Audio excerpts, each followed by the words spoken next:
Kemarin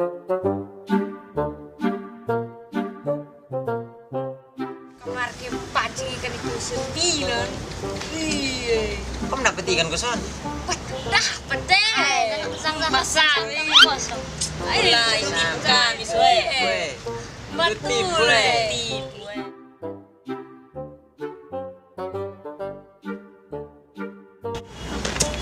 Oi, Wih, kakak dong, beda nah.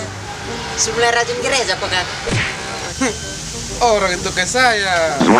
Masuk gereja. Jadi kamu berhenti sudah duduk di dekat begini dong. Stop, sudah duduk di jalan yang son benar ini. Hei, kok ini kem duduk di jalan yang benar toh kakak? Menuju ke kempu rumah masing-masing. Bukan maksud jalan menuju kampung rumah sana. Jalan yang benar itu berhenti duduk begini. Pi gereja. Kok kakak? Buat biasa sah. Kok ini baru pulang gereja terus marah-marah. Omong-omong tadi di gereja Pak Pendeta dong ada khotbah bilang apa kak?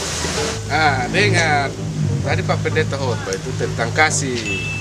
Oh, kasih itu yang tentang pacar-pacar kakak. Ih, siale. Tadi kalau saya pikir aja pasti nafsu sudah tua ya.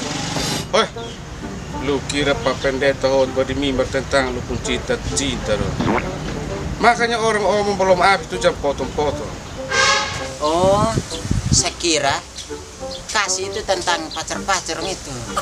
Aneh, kakak omong tadi Pak Pendeta di gereja sana ada khotbah bilang apa nah kakak omong. Lu dengar. Tadi Pak Pendeta khotbah tentang kasih. Dia pun maksud orang tampil yang pipi kiri, kita harus kasih pipi kanan dan kita tidak boleh marah. Oh, jadi Pak Pendeta pun maksud tampil yang kakak pipi kiri, saya bisa tampil yang kakak pipi kanan. Ini kakak sun boleh marah. Memang kesan marah. Tapi minggu lalu tuh lu ada masuk gereja kosan. Sonde kakak. Minggu lalu saya masuk gereja. Minggu lalu itu dia khotbah tentang siapa yang menabur dia yang menuai. Lu tahu dia arti kosan? Sonde kakak. Itu dia arti apa? Dia arti itu begini.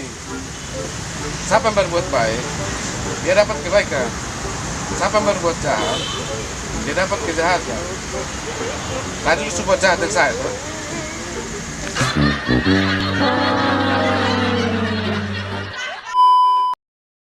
Shalom, saudara. Hukum tabur tuai itu seringkali dipahami sebagai hukum sebab akibat.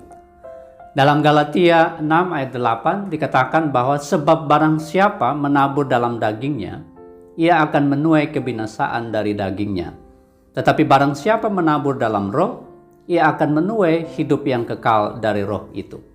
Saudara, bagian ini adalah tulisan Rasul Paulus kepada jemaat di Galatia. Ini adalah sebuah teguran yang keras, sekaligus peringatan dari Rasul Paulus kepada jemaat di sana, supaya mereka menjaga perilaku hidup mereka. Masyarakat atau umat pada masa itu terbagi menjadi dua kelompok. Kelompok yang hidup di dalam roh, dan juga kelompok yang masih hidup di dalam kebiasaan kedagingan. Oleh karena itu, Paulus mengingatkan mereka bahwa orang yang menabur dalam daging adalah orang yang mementingkan diri sendiri, serta keinginan-keinginan dagingnya, termasuk keinginan untuk membalas dendam misalnya, atau membalas kejahatan dengan kejahatan. Sedangkan orang yang menabur di dalam roh adalah orang yang mampu untuk mengendalikan keinginan dagingnya. Dan sebaliknya, orang yang menabur dalam roh selalu membalas kejahatan dengan kebaikan. Karena itu sebenarnya ayat ini tidak dimaksudkan untuk membenarkan tindakan membalas dendam. Ya, justru sebaliknya, kita sebagai para pengikut Kristus itu selalu diingatkan untuk membalas kejahatan dengan kebaikan. Bahkan kita diminta untuk mengasihi musuh sekalipun. Bahkan dengan kasih, walaupun bukan kasih karena, walaupun orang berbuat tidak baik kepada kita, tapi kita tetap mengasihi orang itu. Seringkali kita hanya bisa mengasihi seseorang dengan kasih karena. Ya, kasih karena adalah kasih yang transaksional. kita berbuat baik kepada orang lain karena orang lain berbuat baik terhadap kita.